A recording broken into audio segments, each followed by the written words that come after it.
We had mentioned yesterday that the reason why the Torah was given in the desert, you would think something as auspicious as the giving of the Torah to Sinai, that the world quaked when God brought heaven to earth, it'd be something more attractive than the desert, which is the ultimate, most extreme level of desolation.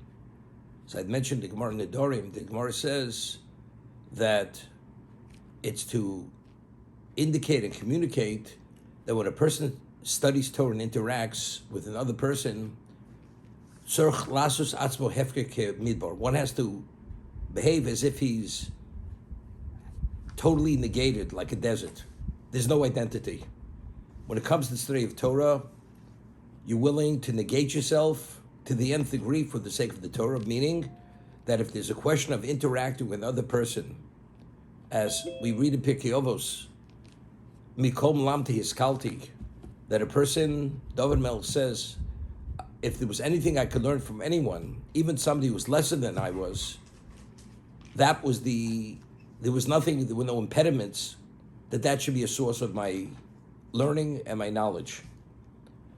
The Gemara tells us in Tainus that the process for Torah has to be through dialogue, meaning you have to hear what someone else has to say, and through the back and forth, the question answer, the analysis is a two-sided analysis, and only as a result of that will bring a level of clarity. The Gemara cites the pasuk. We say, "Eitz chaim hi lamachzikim bo." The Torah is the tree of life. Those who embrace it. So the Gemara says, just as if you have a small twig, which is ignited, it lights a larger piece of wood. Identically, a lesser student is able to ignite a greater student, meaning to illuminate a greater student.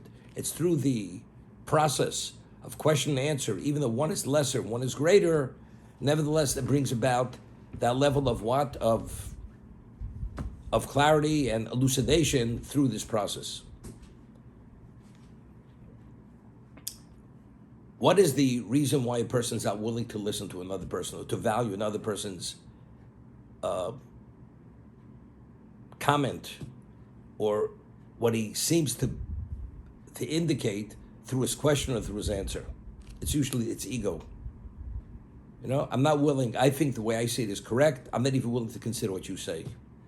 Not willing to consider what the other person says, that itself indicates the person's lacking the humility. We're not speaking about where the other person is saying something which has no basis to it, but something to be considered, not to consider it because you believe that your understanding is greater.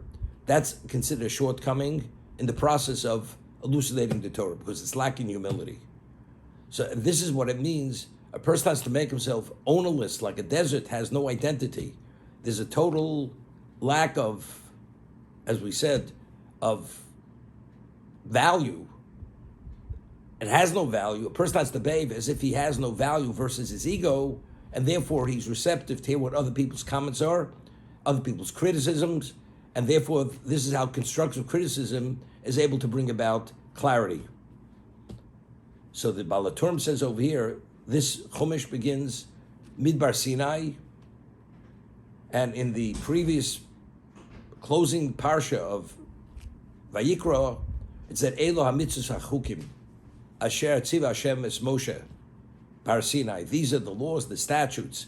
And then it juxtaposes it to Midbar Sinai.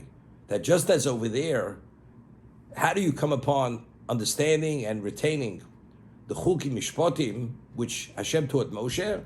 It's only if you make yourself and you assume the characteristic and the profile of a desert, as we discussed yesterday. The Gemara tells us in Sanhedrin, it cites a pasuk, there are two classifications of Talmidei Chachamim. There's a Talmud Chacham, which is called maklos. Maklos means staffs. And there's another Talmud Chacham that's called Noam. Noam means pleasantness. What is it? There's certain types of personalities that the only way you get your word across to the other person, it's like you have to take a rod and hit the other person over the head. Each one has to beat the other one up to get a word in edgewise. There are other Talmidei Chachamim that each one is willing to listen to what the other one has to say, and through pleasantness, through this level of like brotherhood and unity, they're able to bring things to a level of clarity because of the pleasantness that exists between the various Torah scholars. Certain Torah scholars that contentious in personality, therefore the only way you're able to get through is maklos. Each one has to hit the other one with a staff. The others are noam. So the Gemara says, who are maklos? The Talmidei Chachamim, who are the equivalent of staffs, rods, those are Talmidei Chachamim sheBavel. The Talmidei Chachamim in Bavel, they were the personality. They were much more tenacious type of personality. That each one held he knew better, and as a result of that, the only way you could get word and edgewise, you had to really impose yourself on the other person, and only through this back and forth, which came about with difficulty, were they able to come to a level of clarity. In Eretz Yisrael, the Talmidei Chacham Eretz Yisrael, they were known as Noam. They were pleasant. They had pleasant personalities. There was a unity. There was a cohesiveness. And therefore, each one was able to join together. And together, they worked it out. And therefore, through the pleasantness, they came to a level of clarity, to elucidation. So the question is why? So the Gemara tells us, we know that Rabbi Yochanan was the leading sage in Eretz Yisrael. And the Talmidei Chachamim, the Torah scholars from Eretz Yisrael, they would travel between Bavel and Eretz Yisrael because there were great Torah sages in Bavel and Babylon.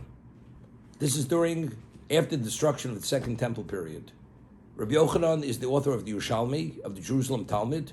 Rav was in Bavel, and they were colleagues. And they would travel back and forth, studying from the Torah sages of Bavel and the Torah sages in Eretz Yisrael. So Ula was a student of Rabbi Yochanan. And Ula was coming back from Bavel, and there was a city in Bavel called Mechuzah. Mechuzah was a city in Bavel, and as he's traveling with these two Jews, they weren't Torah scholars, they get into a disagreement, and one person takes out a knife and slits the other one's throat. That's how extreme it became. And the one who actually was the murderer says to Ula, what do you think? Did I do a good job? This is what he asked the Torah sage, Ula, who's a student of Rabbi Yochanan. So Ula says to the person, you know something?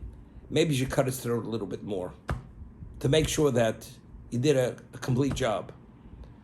So Ula was concerned that maybe he actually was an accomplice in bringing about this person's death because he told him to cut it a little bit more. He comes back to Yerushalayim, where his Rebbe, Rabbi Yochanan, was, and he tells Rabbi Yochanan the story, what happened.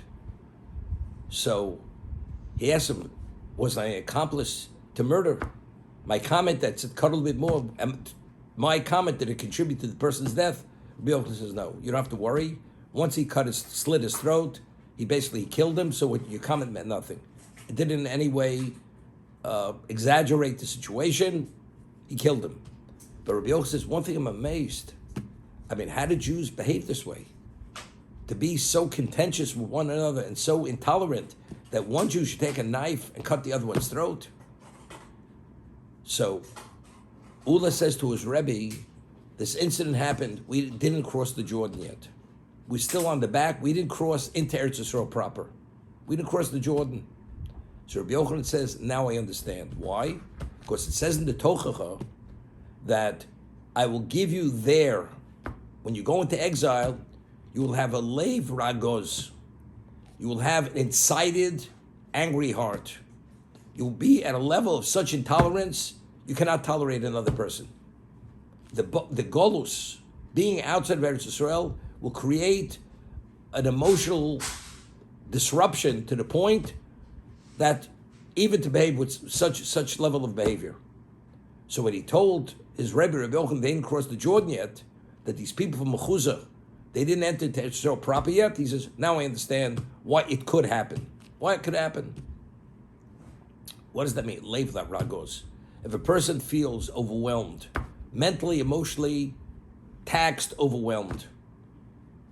You have a degree of intolerance for another person. Bavel, Bavel is what? That's Chutz La'aretz. That's outside of Israel. So even though you had great Torah academies in Bavel, but that was the real what we call Golus. That was out of Eretz Yisrael. As a result of that, the atmosphere, the state of being there, creates this contentious mindset, emotional, overtaxing. Therefore, to be able to listen to another person is not simple. It's not easy to be able to tolerate someone else, as we see from this Gemara. Because we have a leiv ragos, this angry heart. Therefore, if you want to enter into a Torah dialogue, how do you enter into it? So the Pasuk says you need maklos. The Talmidei Chobshim beBavel, the Torah sages above, they're called maklos, only with rods, which each one has to hit the other one over the head. You have to force your opinion on the other person. Only through that level of interaction are you able to come to a conclusion and a consensus. In Eretz Yisrael, the leiv ragos is not there. This angry, enraged heart is not there. Therefore, the Gemara tells us in Bava Basra, we say avira da'ara machkim.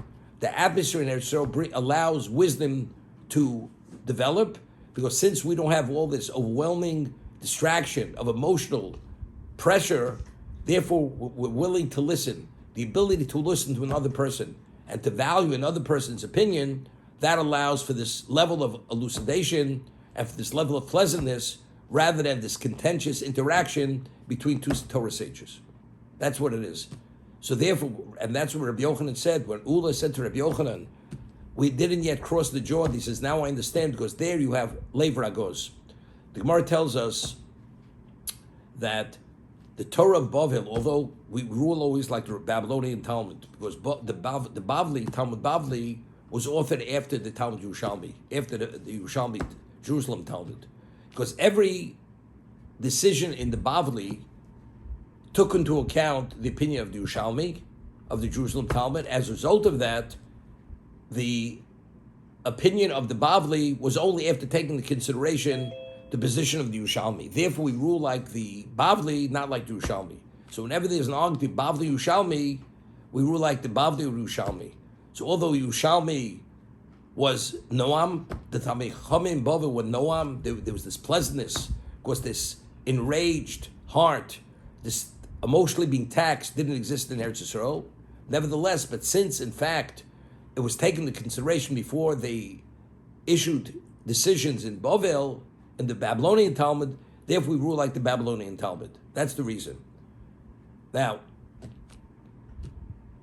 but the Gemara says that the reason why the Babylonians said, and it's interesting, they use a term, putting an elephant through a needle. In Bavel, when they would present a position, sometimes the position would be so difficult to accept, it was like forcing an elephant through the eye of a needle.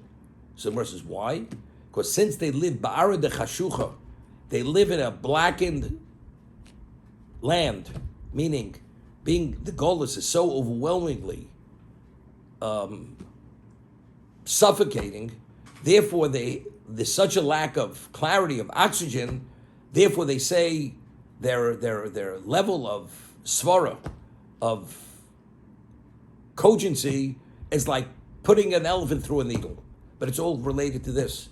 Since there's a lack of avira da'ara machkim, there's a lack of that pleasantness, and the atmosphere brings wisdom. As a result of that, that's the reason why things come about with greater difficulty. But again, regardless of where you are, whether you're in Bavel or Eretz Yisrael, a person has to be similar to the desert. There has to be a negation of your ego. But nevertheless, even though there's a negation of the ego, but factually you have to deal with the reality of your own situation. And if you feel emotionally taxed due to the circumstance, which brings about a level of distraction, there is this level of contentiousness between the Talmidei Chachamim in Bavel, which doesn't exist in Eretz Yisrael. We find, just to conclude, the Gemara tells us in Makos, which we studied, that Hani Babli Tipshoi, the foolish Babylonians, we're talking about not the Torah sages, when a Torah enters within their presence, a Torah scroll, they stand up.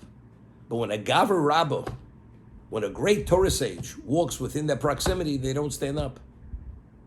So they're referred to as foolish Babylonians. For a Sefer Torah, they do stand up. For a Torah sage, which is a living Sefer Torah, they don't stand up.